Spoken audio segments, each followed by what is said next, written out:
Quero convidar você para abrir sua Bíblia na carta aos Gálatas. E hoje nós vamos ler o terceiro capítulo, do versículo 15 até o versículo de número 29. Carta do apóstolo Paulo aos Gálatas, capítulo 3, do versículo 15 até o versículo 29. E assim a gente chega na metade dessa carta, né? São 6 capítulos, os capítulos seguintes são menores. Encontraram? Amém? O apóstolo Paulo diz assim: Irmãos, falo como homem. Ainda que uma aliança seja meramente humana, uma vez ratificada, ninguém a revoga ou lhe acrescenta alguma coisa. Ora, as promessas foram feitas a Abraão e ao seu descendente. Não diz e aos descendentes, como se falando de muitos, porém como de um só, e ao teu descendente, que é Cristo. E digo isto, uma aliança já anteriormente confirmada por Deus, a lei, que veio 430 anos depois, não a pode abrogar, de forma que venha a desfazer a promessa. Porque se a herança provém de lei, já não decorre de promessa, mas foi pela promessa que Deus a concedeu gratuitamente a Abraão. Qual, pois, a razão de ser da lei? Foi adicionada por causa das transgressões, até que viesse o descendente, a quem se fez a promessa, e foi promulgada por meio de anjos, pela mão de um mediador. Ora, o mediador não é de um, mas Deus é um. É, porventura, a lei contrária às promessas de Deus? De modo nenhum. Porque se fosse promulgada uma lei que pudesse dar vida, a justiça, na verdade, seria procedente de lei.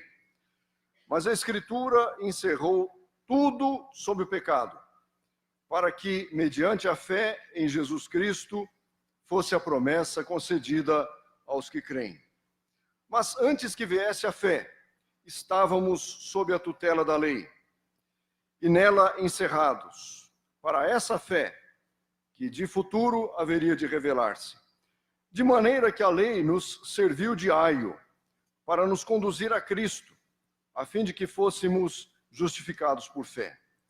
Mas, tendo vindo a fé, já não permanecemos subordinados ao aio, pois todos vós sois filhos de Deus, mediante a fé em Cristo Jesus.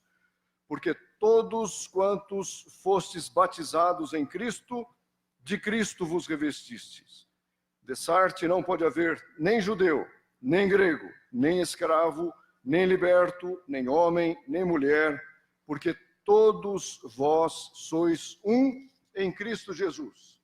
E se sois de Cristo, também sois descendentes de Abraão e herdeiros segundo a promessa. Vamos fechar os nossos olhos, meus queridos, pedir que Deus aplique esta palavra aos nossos corações nesta noite. Ele sabe quais as nossas necessidades pessoais. O pastor Júnior estava orando no início do culto, né, e falando, mencionando algumas dificuldades que a gente pode estar enfrentando. E, de fato, a gente olha aqui para os rostos, muitas vezes desconhecendo a realidade de cada um, como é que foi a semana de cada um, o que você está precisando de Deus. Mas o Senhor conhece a sua vida, o Senhor conhece o teu coração, as suas necessidades, e nós cremos que Ele pode agir de uma maneira poderosa e dar respostas às suas grandes indagações nesta noite. Vamos fechar os nossos olhos, pedir que Deus nos abençoe enquanto estudamos a sua palavra. Senhor, nós te agradecemos porque lemos a palavra do Senhor, ó Deus, e pedimos que o teu Espírito fale aos nossos corações nesta noite através dela. O Senhor conhece cada pessoa que está aqui, O Senhor conhece as necessidades de cada uma delas, as preocupações, as ansiedades, os desafios. E a nossa oração nesta noite, Senhor, em nome de Jesus, é que Tu toques em cada coração. Abra os nossos ouvidos, ó Pai, para ouvirmos realmente a Tua voz. Abra os nossos corações para acatarmos, ó Deus, a Tua palavra. E que esta palavra se aplique às nossas realidades, às nossas dores, às nossas ansiedades. É a nossa oração em nome de Jesus. Amém. Meus irmãos, nós estamos já há alguns domingos estudando esta carta. E começando a nossa palavra esta noite, eu quero chamar a sua atenção para a maneira como o apóstolo Paulo começa esse terceiro capítulo, que foi tema do domingo passado. Ele começa dizendo assim: ó Gálatas insensatos, ó Gálatas insensatos, quem vos fascinou, a vós outros, ante cujos olhos foi Jesus Cristo exposto como crucificado? Existe uma tradução, a chamada tradução na linguagem de hoje, e ela traz um pouquinho diferente. Ela traduz assim: ó Gálatas sem juízo, quem foi que enfeitiçou vocês? Na minha pregação a vocês eu fiz uma descrição perfeita da morte de Jesus Cristo na cruz. Por assim dizer, vocês viram Jesus na cruz. Respondam somente isto: vocês receberam o Espírito de Deus por terem feito o que a lei manda ou por terem ouvido a mensagem do Evangelho e terem crido nela? Como é que vocês podem ter tão pouco juízo? Vocês começaram a sua vida cristã pelo poder do Espírito de Deus e agora querem ir até o fim pelas suas próprias forças. Então, são os versículos 1 a 3 nessa tradução na linguagem de hoje. Então, Paulo começa esse capítulo dizendo que aqueles crentes da Galácia eram insensatos. Essa tradução que eu li diz que eles eram sem juízo. Existe uma tradução que fala que eles eram inconscientes. A palavra ali significa pessoa não inteligente, pessoa que não compreende as coisas. Depois, os versículos 6 a 14, também foram tema do domingo anterior. Paulo dá o exemplo de Abraão, que foi salvo pela fé e não por praticar as obras da lei. E na sua carta aos Romanos, Paulo diz assim: pois que diz a Escritura? Romanos 4:3. Abraão creu em Deus, e isso lhe foi imputado para a justiça. Depois de mais de 400 anos, aparece Moisés na história bíblica. E, meus queridos, eu queria que você mantivesse sua Bíblia aberta. A gente vai poder fazer um passeio pelo Antigo Testamento para ver algumas relações que há entre o Antigo Testamento e aquilo que Paulo nos ensina nesse texto que nós lemos. Mas nesses versículos, aqui começando a partir de número 15, Paulo começa com uma frase assim: falo como homem. Por que ele disse isso? Falo como homem. Ele vai dar aqui a gente poderia chamar de uma lição de direito para os seus leitores da Galácia.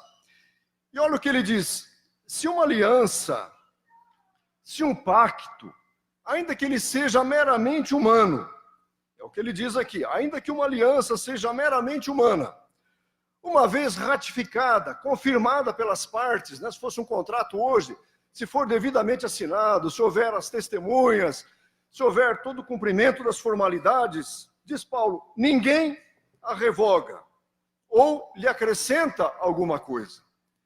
Um contrato faz lei entre as partes, não é assim?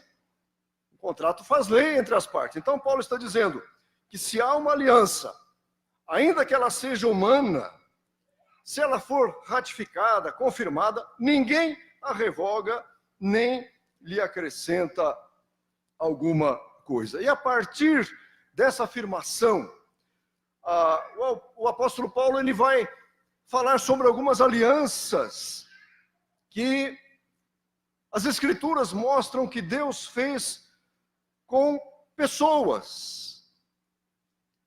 Ele vai mostrar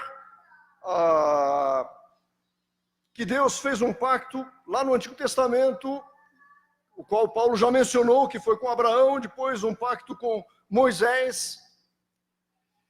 E quando eu estava estudando esse texto, analisando esse texto, para nossa meditação hoje, é possível a gente observar, meus irmãos, como é que Deus vai trabalhando ao longo da história para dar uma nova direção para a vida da gente. Para mostrar que a nossa vida não está abandonada ao léu da sorte. Mas existe alguém que tem o controle da história. Alguém que está trabalhando há muito tempo, visando a uma finalidade muito específica. Se você olhar para o versículo 14, então a primeira aliança que eu quero analisar com você, mencionado por Paulo, está no versículo 16. Então Paulo fala de aliança. Ainda que ela seja humana, ninguém pode alterar, desde que ela esteja ratificada, confirmada.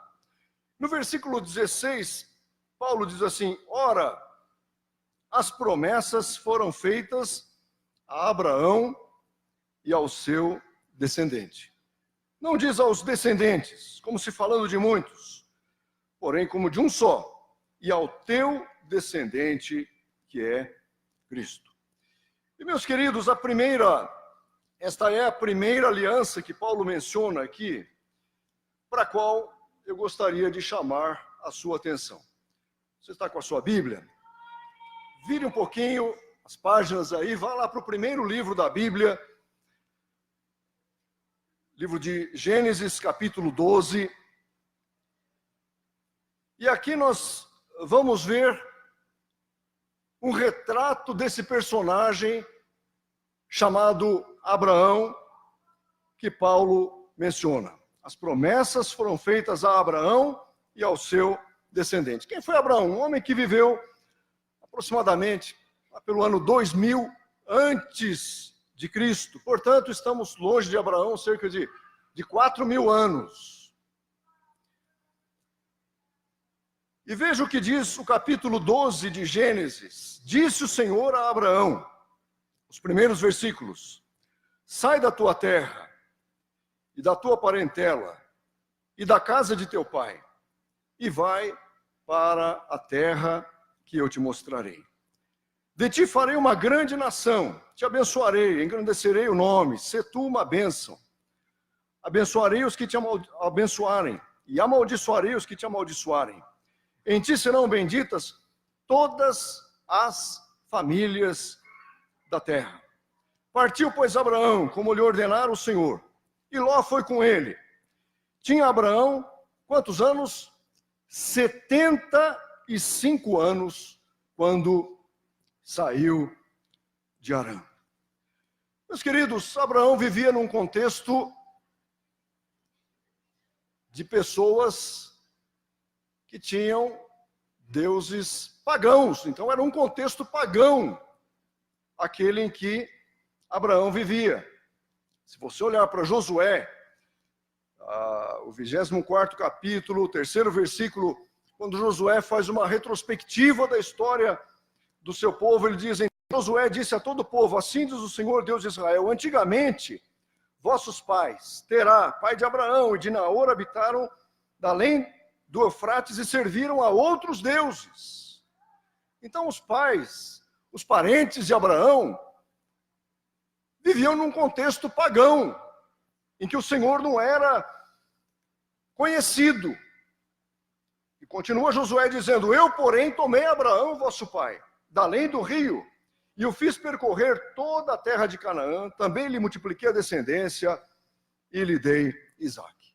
Então, é esse homem chamado Abraão, que vivia num contexto pagão, em que falsos deuses eram adorados, a esse homem Deus se dirige e Deus diz: sai da tua terra, da tua parentela, da casa de teu pai, vai para a terra que eu mostrarei. E o Senhor faz uma série de promessas para ele. Farei uma grande nação. Um homem que não tinha filhos, que não tinha descendentes, 75 anos, de ti farei uma grande nação. Grande do ponto de vista numérico, né, que depois a gente vê que isso se cumpriu. Grande do ponto de vista de influenciar toda a humanidade. Grande do ponto de vista espiritual. E o Senhor diz: eu também te abençoarei, vou engrandecer o teu nome. E tu serás uma bênção. Uma outra tradução diz: se tu uma bênção, mas houve promessas. Veja bem, 75 anos. Aí você vai um pouquinho para frente, lá para o capítulo 17 de Gênesis. E a gente vê Abraão 24 anos mais tarde. Gênesis 17 diz aqui: quando Abraão atingiu a idade de 99 anos. 99 anos. Apareceu-lhe o Senhor e disse-lhe: eu sou o Deus Todo-Poderoso, anda na minha presença e sê perfeito. Farei uma aliança entre mim e te multiplicarei extraordinariamente. Prostrou-se Abraão, rosto em terra, e Deus lhe falou: quanto a mim, será contigo a minha aliança. Serás pai de numerosas nações. Abraão já não será o teu nome, sim Abraão, porque por pai de numerosas nações te constituí. Far-te-ei fecundo extraordinariamente, de ti farei nações, e reis procederão de ti. Estabelecerei a minha aliança entre mim e ti, entre ti e a tua descendência, no decurso das suas gerações, uma aliança perpétua, para ser o teu Deus e da tua descendência. Dar-te-ei e a tua descendência a terra das tuas peregrinações, toda a terra de Canaã em possessão perpétua, e serei o teu Deus. 24 anos depois, meus irmãos, quando o Senhor chama Abraão, o homem tinha 75 anos. Quando o Senhor fala com ele aqui, muda o seu nome e celebra um pacto com ele, ele tinha 99 anos. Um homem que havia vindo de um povo idólatra. Deus se identifica para ele, dizendo: eu sou o Todo-Poderoso. Hoje nós cantamos aqui: há um lugar onde os sonhos não se abortam, não é isso? Onde é esse lugar? É no Senhor.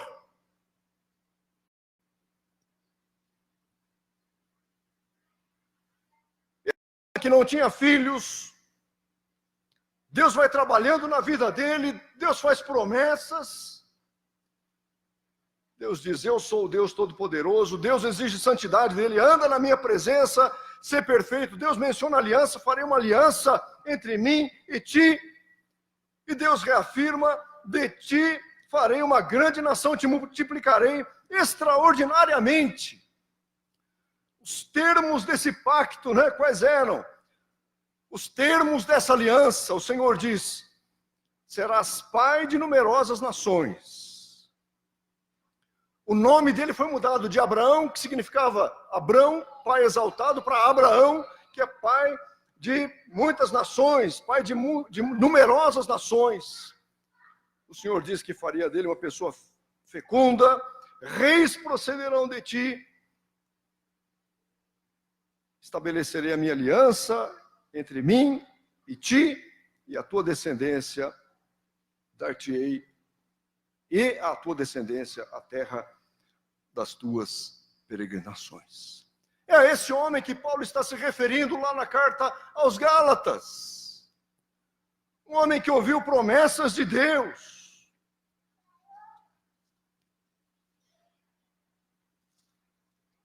A aliança foi feita apenas com Abraão. Olha o versículos 7 e 8.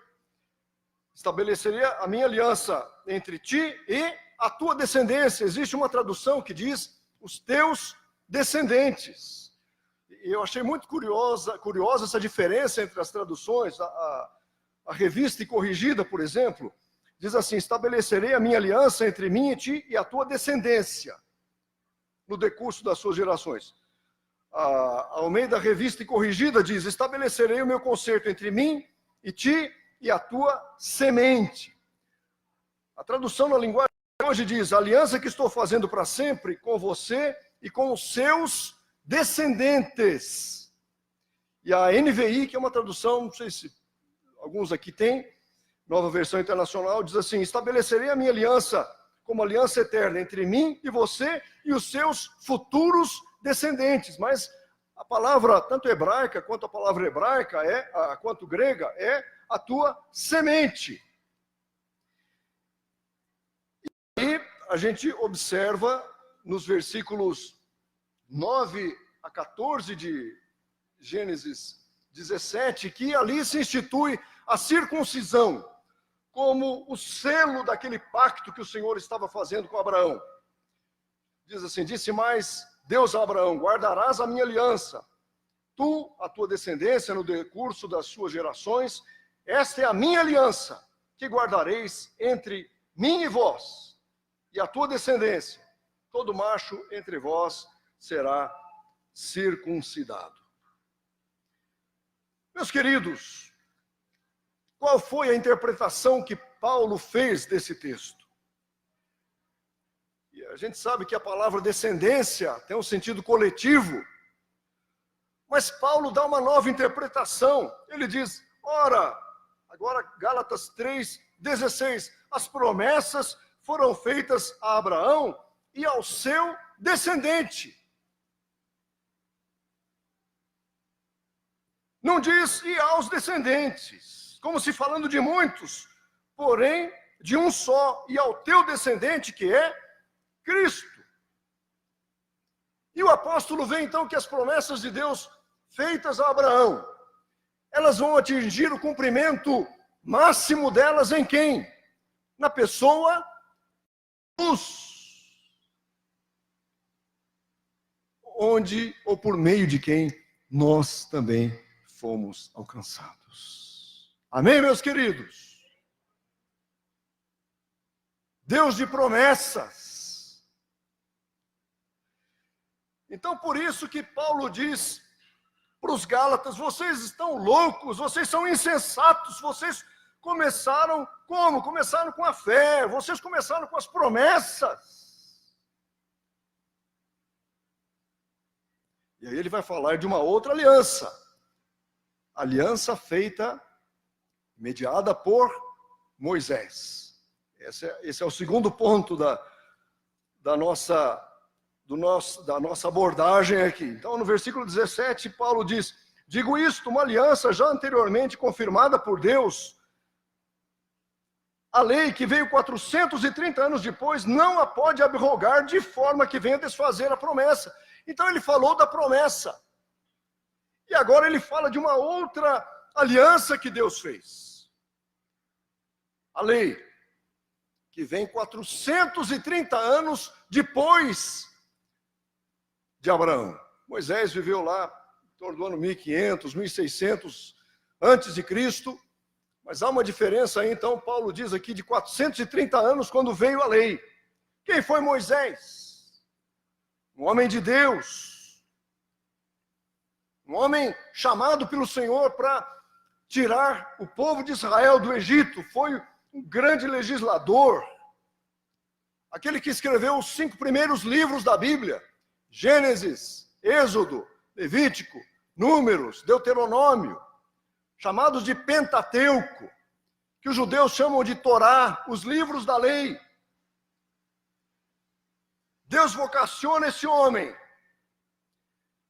E pelas suas mãos, Deus tira o povo da escravidão egípcia. E agora, novamente, eu queria que você voltasse lá para o Antigo Testamento e olhasse para o livro de Êxodo.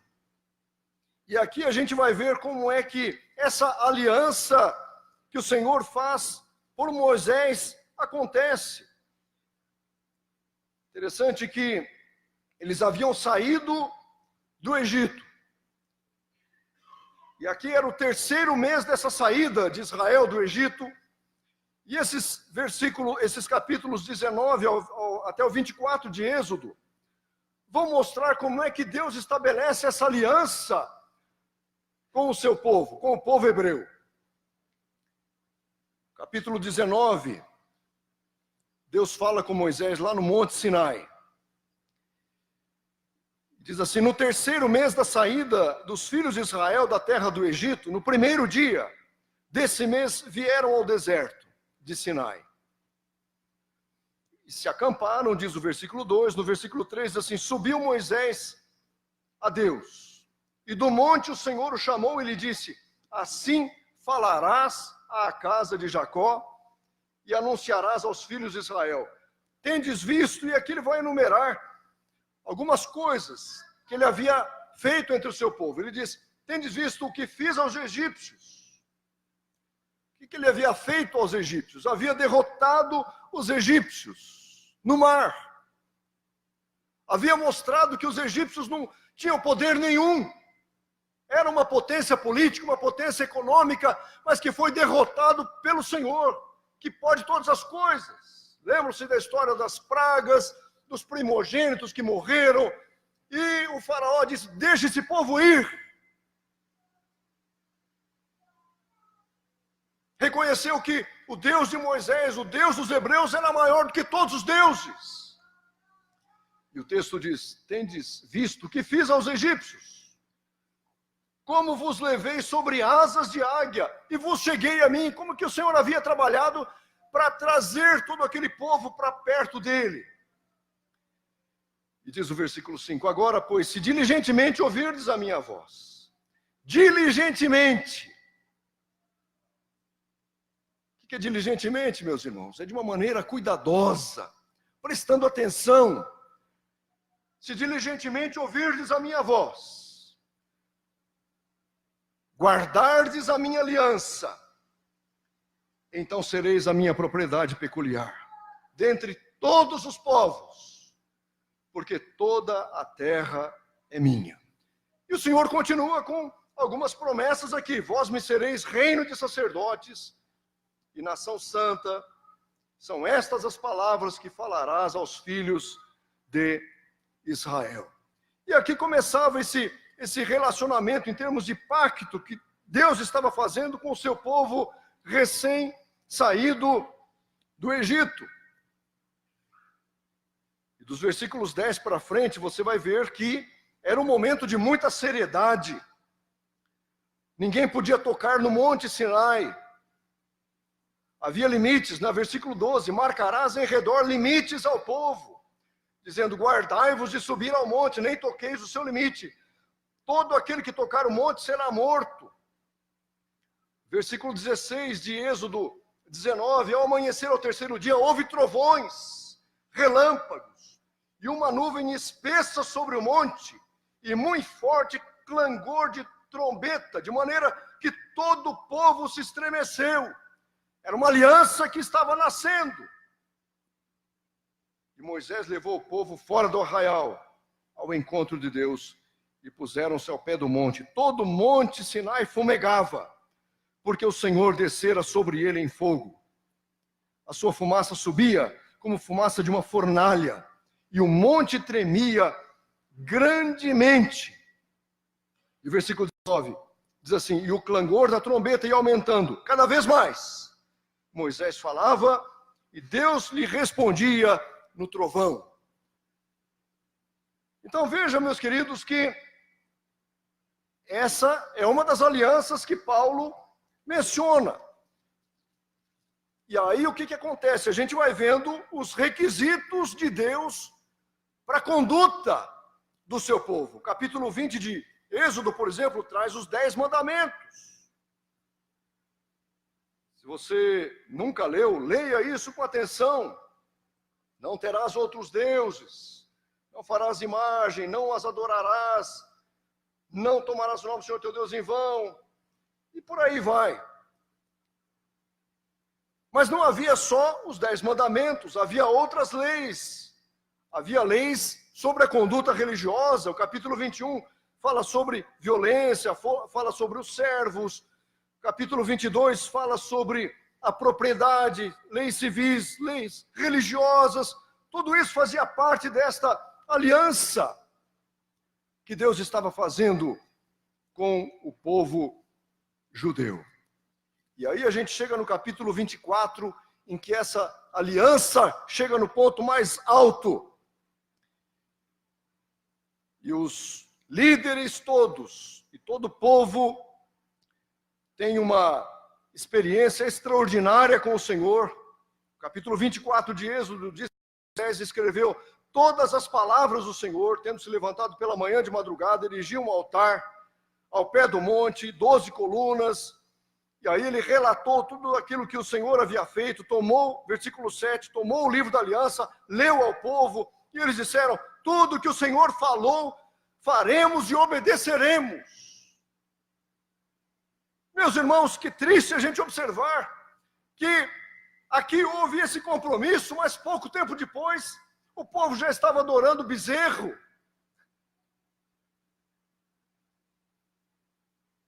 E quando a monarquia se instituiu em Israel, e depois separaram-se em Reino do Norte e Reino do Sul, o Reino do Norte foi por uma idolatria tremenda. Um bezerro ao norte, outro ao sul, que eram os deuses que eram adorados. Mas aqui nesse momento eles dizem, tudo que o Senhor falou nós vamos obedecer. Mas não conseguiram obedecer. Diz o texto que Moisés tomou o livro da aliança. E esse livro da aliança seriam essas normas que o Senhor havia dado a Moisés. E eles disseram, tudo que o Senhor falou, faremos, obedeceremos. E ele tomou aquele sangue, aspergiu o povo, disse, eis aqui o sangue da aliança que o Senhor fez convosco. Quando fala sangue da aliança, você não se lembra de nada? É a próxima aliança que a gente vai ver, não é? E diz o texto, subiram Moisés, versículo 9, subiram Moisés, Arão, Nadab, Abiú e os 70 anciãos. E olha que coisa, experiência extraordinária, diz o texto bíblico, viram o Deus de Israel. Não sei como é que foi essa visão, a Bíblia não dá detalhes, mas diz que eles viram o Deus de Israel, sob cujos pés havia uma como pavimentação de pedra de safira, que se parecia com o céu na sua claridade. E ele não estendeu a mão sobre os escolhidos dos filhos de Israel, porém eles viram a Deus e comeram e beberam. Essa é a segunda aliança que Paulo menciona. E o raciocínio dele é muito interessante, porque, então ele diz o seguinte, essa aliança, ela vem 430 anos depois da primeira. Foi uma experiência extraordinária. Mas Paulo diz, a primeira lá, não pode, que é da promessa, não pode ser anulada. Ele diz, a lei que veio 430 anos depois não pode abrogar, quer dizer, não pode cancelar, não pode cessar os efeitos da primeira aliança que foi feita, de forma que venha desfazer a promessa. E é curioso observarmos o versículo 19, que Paulo diz assim, em que Paulo diz assim, qual, pois, a razão de ser da lei? Por que que existe a lei? Olha a expressão que ele usa. Foi adicionada. Adicionada. O que é uma coisa adicionada? Parece que é alguma coisa que vem para preencher uma lacuna, não é? Foi adicionada. Parece que não estava no plano original. Mas ele diz, ela foi adicionada por causa das transgressões. A lei veio para deixar evidente o pecado. A lei veio para refrear as transgressões, para pôr um limite. Havia uma aliança anterior. Mas, meus queridos, a gente, quando olha para a Bíblia, a gente vê que a lei, ela foi desobedecida desde os seus primeiros dias. Na palavra dos profetas, Isaías, quando escreve a sua profecia, Isaías 1:12, ele faz uma crítica muito dura ao povo da sua época, porque eles tinham uma religião formal. Pregavam uma coisa, mas viviam outra. Isaías diz assim: quando vocês trazem os seus sacrifícios, quem requereu isso de vós? Quem exigiu isso de vós? Ele está criticando uma vida sem Deus, uma profissão religiosa que partia apenas dos lábios, mas que não tinha transformado os corações daquelas pessoas. O próprio Davi, quando ele peca e se arrepende, lá no Salmo 51, ele diz: tu não te comprases em sacrifícios. Estava na lei, mas ele diz: o Senhor não se compraz em sacrifícios, senão eu te daria. E a gente vê todo um povo que teve uma experiência extraordinária, que tinha a lei diante de si, mas um povo que desobedeceu e pagou um alto preço por isso. E Paulo estabelece aqui umas relações, entre a lei e a promessa. Ele diz que a lei foi feita a Abraão 430 anos antes da lei. Ele diz que a herança da terra de Canaã procede da promessa de Deus a Abraão, não procede da lei. Isso está no versículo 18. Ele diz: se a herança, está falando da herança que Deus promete a Abraão, provém da lei, já não é decorrente da promessa, mas foi pela promessa que Deus a concedeu gratuitamente a Abraão. Abraão não precisou fazer nada, diz ele, gratuitamente. No versículo 21, ele diz que a lei não é contrária às promessas. Ele faz essa pergunta: é a lei contrária às promessas? Ele diz: de modo nenhum. Porque se fosse promulgada uma lei que pudesse dar vida, a justiça, na verdade, seria procedente da lei. Então ele diz: a lei não pode trazer vida para ninguém. A lei é um instrumento de Deus para mostrar que todos estamos debaixo do pecado. E na carta aos Romanos, Paulo diz isso com todas as letras. Se você ler com muita atenção, você vai ver que Paulo, na carta aos Romanos, primeiro ele fala dos gentios. Mas ele diz: olha, Deus se revela através da natureza. Deus se revela através da consciência humana. Ele diz: mas os homens, conhecendo a Deus, fizeram da criatura os seus objetos de adoração. Ele diz: os gentios estão debaixo do pecado. E aí ele caminha mais um pouco e fala: os judeus que têm a lei, por que vocês se vangloriam na lei, se vocês não podem cumprir? Judeus também estão debaixo do pecado. E a conclusão dele é que todos pecaram e destituídos estão da glória de Deus. E meus queridos, para concluir, Paulo faz referência a uma outra aliança. A aliança que é mediada por Jesus. E a gente vê que no versículo 19 de Gálatas 3, Paulo diz assim: qual, pois, a razão de ser da lei? Foi adicionada por causa das transgressões, até que viesse o descendente. Quem era o descendente? Jesus. No versículo 22, Paulo fala da fé em quem? Na lei? Não, ele fala na fé em Cristo Jesus. No versículo 22, novamente, ele fala que a promessa foi concedida a quem? Aos que creem. No versículo 23, ele fala antes que viesse a fé, referindo-se ao período da lei. Ele fala que a lei, e ele usa uma palavra aqui que a gente usa pouco, não era o aio.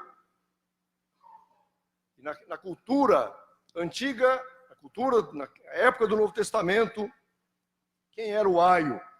Era um servo que era instruído de educar, tinha a responsabilidade de instruir, de educar as crianças em famílias nobres, em famílias ricas. Então ele diz, a lei tinha um objetivo, que era apontar para a gente a pessoa de Jesus Cristo.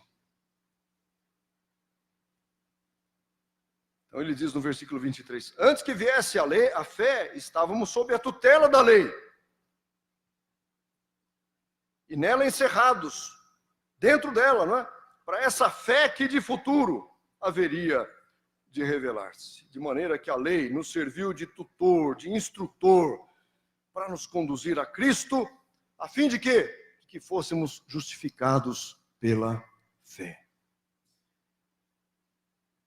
A gente observa, meus queridos, ainda hoje, em algumas culturas, na época da Páscoa, por exemplo, e eu fico assustado com isso, em alguns países asiáticos, né? Que há crucificações mesmo. Não sei se vocês viram em notícias aí, pessoas que são crucificadas, prendem lá as mãos, os pés, etc., e fazem aquilo em nome de suas crenças religiosas. E hoje em dia, a gente vê, às vezes, certos grupos fazendo um retorno para o Antigo Testamento, para alguns aspectos da lei, não é? A gente, às vezes, fica meio assustado com algumas simbologias que vão querendo usar tanto nos cultos, remetendo a cabeça da gente para o judaísmo. E Paulo diz assim, a lei ficou para trás. Nós temos agora uma nova aliança. Jesus, quando institui a ceia, ele diz, este é o cálice da nova aliança no meu sangue derramado por vós. E é por meio dele, de Jesus, que nós somos alcançados pelas promessas que foram feitas lá atrás a um homem chamado Abraão. O pai daqueles que creem. Quando Paulo escreve aos Efésios, ele diz, referindo-se a Jesus, ele diz, porque ele é a nossa paz, o qual de ambos os povos fez um, e tendo derribado a parede da separação que estava no meio, a inimizade, aboliu na sua carne a lei dos mandamentos na forma de ordenanças, para que dos dois, judeus e gentios, né, em si mesmo, criasse em si mesmo um novo homem, fazendo a paz, e reconciliasse ambos em um só corpo com Deus, por intermédio da cruz, destruindo por ela a inimizade. É a mesma coisa que ele diz no final desse capítulo 3, quando ele diz assim, versículo 28, dessarte não pode haver nem judeu, nem grego, nem escravo, nem liberto, nem homem, nem mulher, pois todos vós sois um em Cristo Jesus. E se sois de Cristo, também sois descendentes de Abraão e herdeiros segundo a promessa. Meus irmãos, as promessas de Deus vão se cumprir nas nossas vidas. Quando a gente olha para Abraão e vê um homem com 75 anos, recebendo uma ordem de Deus, né? Sai da tua terra, da tua parentela, vai para uma terra que eu te mostrarei. A gente vê esse homem obedecendo, a gente já se assusta. 75 anos. E aí, depois de mais de 2 décadas, depois de 24 anos, o Senhor vem selar um pacto com ele.